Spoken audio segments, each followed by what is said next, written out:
జై శ్రీరామ్. శ్రీమాత్రే నమః. శ్రీ గురుభ్యో నమః. 2024 జూన్ నెల 2వ తారీఖు నుంచి 2024 జూన్ 8వ తారీఖు వరకు ఈ వారంలో ఉన్న గోచర గ్రహస్థితులు ప్రసాదించే ఫలితాలు తదితర అంశాలన్నీ ఒకసారి మనం చూద్దాం. ముందుగా గోచర గ్రహస్థితులు.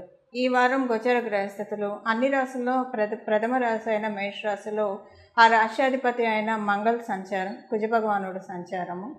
తదుపరి వృషభ రాశిలో గురు భగవానుడు, రవి, బుధ, గురు, శుక్ర 4 గ్రహ దేవతల సంచారం వృషభ రాశిలో చోటు చేసుకుంటూ ఉంది. కన్యా రాశిలో కేతుగ్రహ సంచారము, కుంభరాశిలో స్వస్థానగతుడైన శనీశ్వరుడు సంచారం, అలాగే మీనరాశిలో రాహుదేవుని సంచారం. అన్ని రాశుల్ని 2 రోజుల్లో చుట్టి వచ్చే చంద్రభగవానుడు ఈ వారము మీనరాశి మొదలుకొని మిథున రాశి వరకు ఆయన సంచారాన్ని సాగిస్తూ ఉన్నారు. అంటే ఈ వారం ప్రారంభంలో మీనరాశిలో ఉన్న ఆయన 8వ తారీఖుకి మిథున రాశిలోకి వచ్చేస్తారు. ఈ వారం ఉన్న ఈ గోచర గ్రహస్థితుల్లో ఒక ప్రత్యేక అంశం ఉంది. ఆ ప్రత్యేక అంశం ఏంటి, ఎలాంటి ఇంపాక్ట్ ఉంటుంది, ఇది చూసి అప్పుడు మనం రాశుల వారీగా ఏ రాశుల వారికి ఎలాంటి ఫలితాలు ఉంటాయి అన్న విషయాన్ని, మరియు దానికి తగ్గ పరిహారాలు ఏం చేసుకోవాలి, ఇవన్నీ మనం ఒకసారి చూద్దాం. వృషభ రాశిలో 4 గ్రహాల సంచారం. వృషభ రాశ్యాధిపతి అయిన శుక్రుడి సంచారము, గురుని సంచారము, బుధుని సంచారము, సూర్యనారాయణమూర్తి సంచారం. ఈ 4 గ్రహాల సంచారము, ఈ 4 గ్రహాలు ఏకకాలంలో కాలపురుషుడు కుండలిలో అష్టమ రాశి అయిన వృశ్చిక రాశి మీద దృష్టి పెట్టాయి. అంటే సప్తమ దృష్టితో వృశ్చిక రాశిని చూస్తుంది.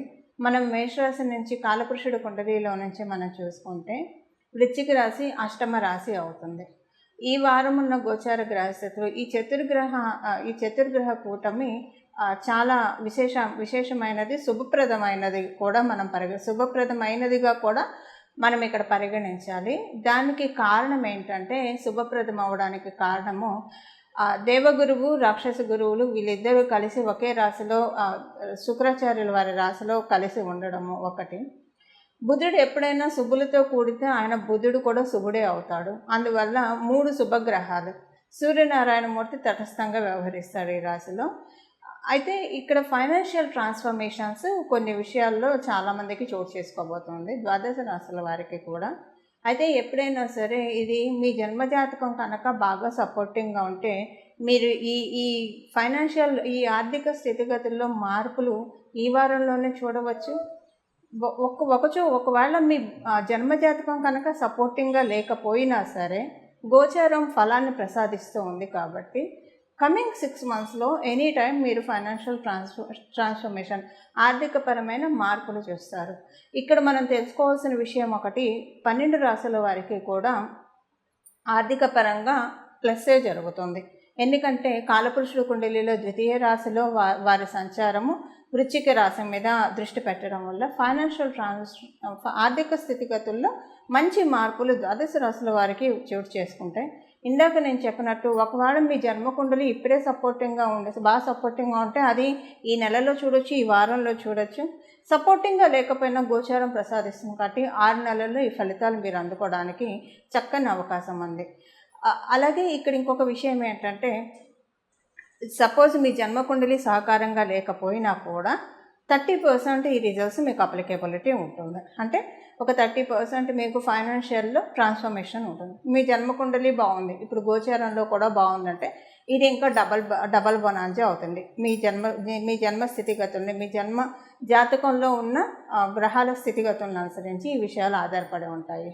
అయితే మేజర్ ఇంపాక్ట్ ఏ రాశుల వాళ్ళకి బెనిఫిట్స్ ఉంటాయి అంటే 12 రాశుల వారికి ఇది బెనిఫిట్ అయినా సరే కొంచెం ఒక 10%, 30% బోనస్ బఫర్ కొన్ని రాశుల వాళ్ళకి డెఫినెట్గా ఉంటుంది. కాబట్టి ఆ రాశులు ఏంటో మనం చూద్దాం. మొదటగా ఈ సంచారం చోటు చేసుకోబోతోంది వృషభ రాశిలో కాబట్టి వృషభ రాశి వాళ్ళకి డెఫినెట్గా ఇది ప్లస్ అవుతుంది. తులారాశి వాళ్ళకి ఈ సంచారం ప్లస్ అవుతుంది. వృశ్చిక రాశి వాళ్ళకి ఈ సంచారం చాలా ప్లస్ అవుతుంది. మకర కుంభరాశుల వాళ్ళకి ఇది చాలా ప్లస్ అవుతుంది. అందరికంటే ఎక్కువ లబ్ధి పొందేది కర్కాటక రాశి వాళ్ళు. కర్కాటక రాశి తర్వాత నెక్స్ట్ ప్లేస్ అంటే వృషభ రాశి వాళ్ళనే చెప్పాలి. ఎందుకు కర్కాటక రాశి అంటే పంచమ స్థానం మీద కర్కాటకం నుంచి పంచమ వృశ్చికం అవుతుంది. ఇక్కడ లాభంలో 4 గ్రహాల సంచారం, చాలా మంచి గుడ్ టైం కర్కాటక రాశి మరియు కర్కాటక లగ్నంలో పుట్టిన వాళ్ళకి కూడా, అంటే ఒకవేళ మీరు కర్కాటక లగ్నం కాకపోయినా కర్కాటక రాశి అయినా, కర్కాటక లగ్నంలో పుట్టి కర్కాటక రాశి కాకపోయినా ఈ ఫలితాలు మీకు వర్తిస్తాయి.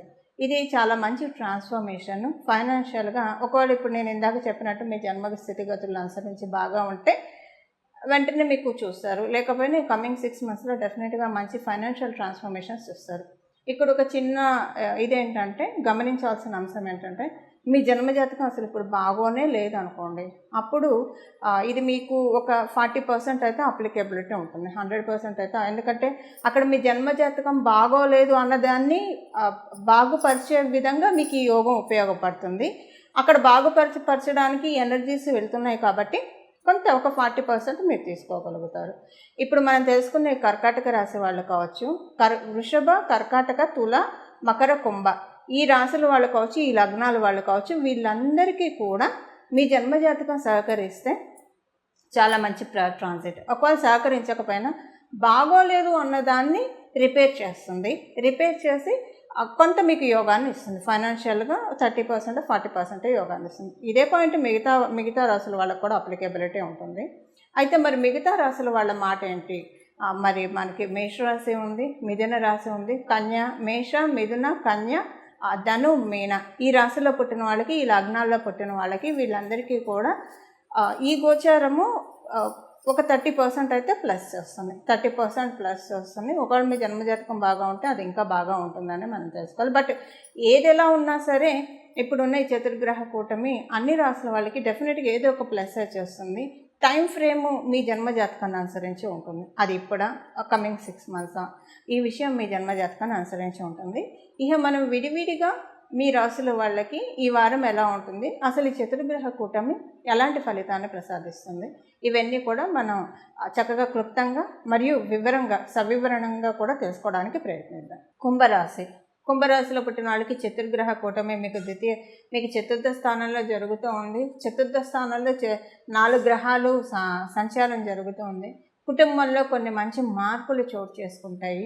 మీరు ఉద్యోగస్తులు అయితే కనుక మీకు చాలా మంచి ట్రాన్సిట్ ఇది. ఉద్యోగంలో మీరు అంటే ఏదైనా స్థాన మార్పు కోసం ఎదురు చూస్తూ ఉంటే, విదేశాల నుంచి స్వదేశం, స్వదేశాల నుంచి విదేశం, అలాగే స్వదేశంలోనే వేరే చోటికి మారాలనుకున్నా, మీరున్న ఇల్లు కాకుండా వేరే ఇంటికి వెళ్ళాలన్నా, లేదా ఉన్న ఇంట్లోనే మీకు పరిస్థితులన్నీ కూడా చాలా మీరు దేనికోసం అయితే మారాలనుకుంటున్నారో అవన్నీ చక్కబడాలన్నా కూడా ఈ వారం నుంచి అవన్నీ కూడా వాటంతట అవే ఆటోమేటిక్గా చోటు చేసుకుంటాయి. మీ ప్రయత్నం ఏం లేకుండా అమ్మయ్య మనకి అంటే మీరు ఉండే ప్లేస్ మీరు మనస్ఫూర్తిగా ఉండగలుగుతారండి. అది ఎక్కడైనా సరే మీరు మారడం వల్ల కావచ్చు, లేదా ఉన్న చోట్ల ఉండడం వల్ల కావచ్చు, ప్రశాంతంగా ఉంటారు. మీ ఇంట్లో వాళ్ళు కూడా చాలా ప్రశాంతంగా ఉంటారు. ఎందుకంటే చతుర్థ స్థానం చాలా అంటే చాలా బలంగా ఉండడం వల్ల కుటుంబంలో ఉన్న వాళ్ళతోటి ఆనందకరమైన సమయాన్ని మీరు గడపగలుగుతారు. ఆర్థికంగా కూడా కొంత బలోపేతమయ్యే సమయం ఇది. మీకు కనిష్ట సోదరులు ఉంటే, తమ్ముళ్ళు చెల్లెళ్ళు ఉంటే వాళ్ళకి చాలా మంచి శుభ సమయము. ఒకవేళ మీకు కనుక తమ్ముళ్ళు చెల్లెళ్ళు లేకపోతే కనుక కమ్యూనికేటెడ్ రిలేటెడ్ బ్లెస్సింగ్స్ ఏదన్నా వస్తాయి. అంటే మీకు ఏదైనా ఫోన్ ద్వారా కావచ్చు, ఏదైనా కమ్యూనికేషన్ ద్వారా మీకు కావచ్చు, మీ ఇంట్లో వాళ్ళకి కావచ్చు, ఏదైనా ఒక మంచి బ్లెస్సింగ్స్ రావడానికి, అంటే డబ్బుకి సంబంధించిన డీలింగ్స్ ఏవైనా ఉంటే కనుక, కాంట్రాక్ట్స్ కావచ్చు, ఏవైనా సరే, రియల్ ఎస్టేట్లో ఉంటే రియల్ ఎస్టేట్ వ్యాపారాలకు బాగుంటుంది.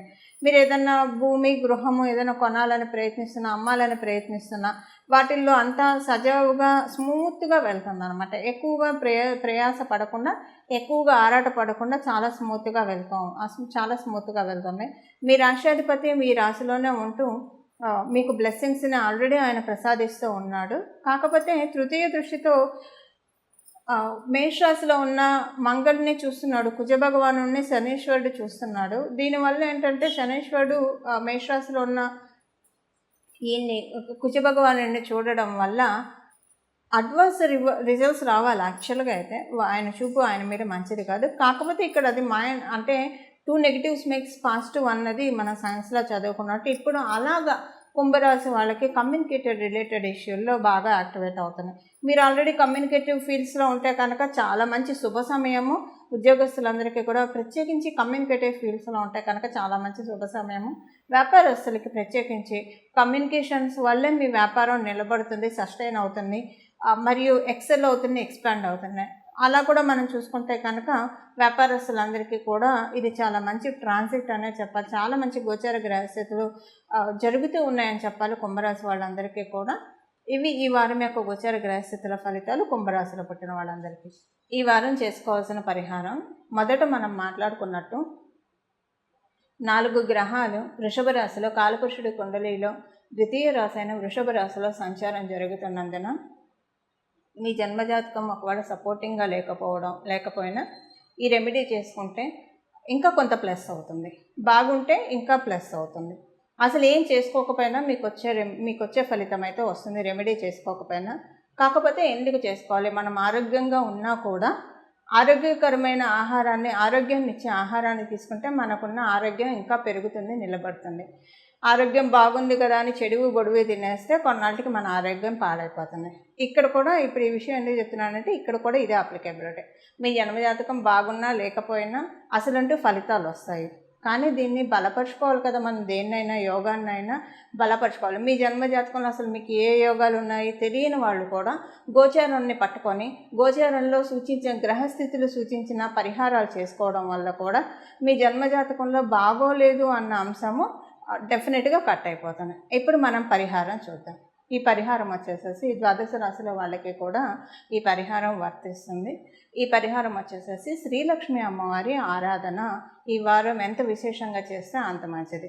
లక్ష్మీ అమ్మవారికి సంబంధించిన స్తోత్రాలు చదవడం కానివ్వండి, లేదా లక్ష్మీ అమ్మవారికి సంబంధించిన స్తుతులు చేయడము, శ్రీ సూక్తం వినడము, మగవాళ్ళైతే శ్రీ సూక్తం చదవడము, ఆడవాళ్ళైతే శ్రీ సూక్తం వినడము, అలాగే లక్ష్మీ అమ్మవారికి సంబంధించిన గానాన్ని వినడం కానీ లేదా గానాన్ని పాడడం, ఇలాంటివన్నీ కూడా చేస్తే చాలా చక్కటి శుభ ఫలితాలు వస్తాయి. లక్ష్మీ అమ్మవారు ప్రాక్టికల్గా కూడా కొన్ని విషయాలు మనల్ని సూచిస్తాయి. ఇంట్లో ముందు ప్రశాంతమైన వాతావరణం ఉండేట్లు చూసుకోండి. ఎందుకంటే ఇంట్లో మామూలుగా కొంచెం చిన్న డిస్ప్యూట్స్ ఉన్నా, కలహాలున్నా, గొడవలున్నా, కీచులాడుకుంటున్నా అలాంటి ఇంట్లోకి లక్ష్మీ అమ్మవారు వెళ్ళడానికి ఇష్టపడదు. మరియు ప్రత్యేకించి ఇంట్లో ఉన్న ఆడవాళ్ళు విచారంగా ఉండడం, దుఃఖంగా ఉండడం, కన్నీళ్ళు పెట్టుకోవడం, ఇలాంటివి కూడా అమ్మవారికి అప్రియమైన పనులు. అమ్మవారు అలాంటి వాళ్ళ ఇళ్ళకి వెళ్ళడానికి ఇష్టపడదు. మనకుండే కష్టాలు ఎప్పుడూ ఉంటూనే ఉంటాయి, కష్టాలు వస్తూ ఉంటాయి, పోతూ ఉంటాయి. ఇదొక్క విషయాన్ని మనం దృష్టిలో పెట్టుకొని కనీసం ఈ వారం అమ్మవారి పూజ చేస్తూ వీలైనంత వరకు ప్లెజెంట్గా, వీలైనంత వరకు ప్రశాంతంగా, చక్కగా నవ్వుతూ ఉంటే కనుక లక్ష్మీ అమ్మవారి ఆశీస్సులు ఇంకా బాగా వస్తాయి. ఎందుకంటే నేచరు ఇప్పుడు మనకి వృషభ రాశి చాలా స్ట్రాంగ్గా ఉంది. లక్ష్మీ అమ్మవారు ప్రతి ఇంటికి వచ్చి తరచి చూసే సమయం, శుభ సమయం ఇది. అమృతకాలం అని కూడా చెప్పచ్చు మనం. ఈ అమృతకాలాన్ని, అమృతదారిని వడిసి పట్టుకోవడానికి ఖచ్చితంగా ద్వాదశ రాశుల వాళ్ళు కూడా లక్ష్మీ అమ్మవారిని స్తుతిస్తూ, కీర్తిస్తూ, మరియు ఆచరణలో మనం చేయాల్సినవి, ఆచరణపూర్వకంగా మనం చేయాల్సినవి వీలైనంత వరకు ప్రశాంతంగా ఉండడం, వీలైనంత వరకు ఆనందంగా ఉండడం, స్ట్రెస్, డిప్రెషన్ నుంచి మనమే కమ్ ఓవర్ చేసుకోవడము, వాటిని పక్కన పెట్టేసేయడం, పట్టించుకోకుండా ఉండడము. ఇప్పుడు మనకు ఇష్టం లేని విషయాలు, మనకి ఇష్టం లేని వ్యక్తులు వస్తే ఎలాగైతే మనం పట్టించుకోమో, స్ట్రెస్, డిప్రెషన్ కూడా ఎవరికి ఇష్టం ఉండదు కదా, దాన్ని ఇగ్నోర్ చేస్తూ పట్టించుకోకుండా ఉంటే కనుక డెఫినెట్గా లక్ష్మీ అమ్మవారి ఇచ్చే ఆశీస్సులు అందరం కూడా పరిపూర్తిగా తీసుకోవడానికి అవకాశం ఉంటుంది. మీరందరూ కూడా ఇలా శ్రీ మహాలక్ష్మి అమ్మవారి ఆశీస్సుని పరిపూర్ణంగా తీసుకోవాలని చెప్పి ఆశిస్తూ, నేను కూడా మీ అందరి తరఫున శ్రీ మహాలక్ష్మి అమ్మవారిని ప్రార్థిస్తూ మంగళం. నమో భగవతే వాసుదేవాయ.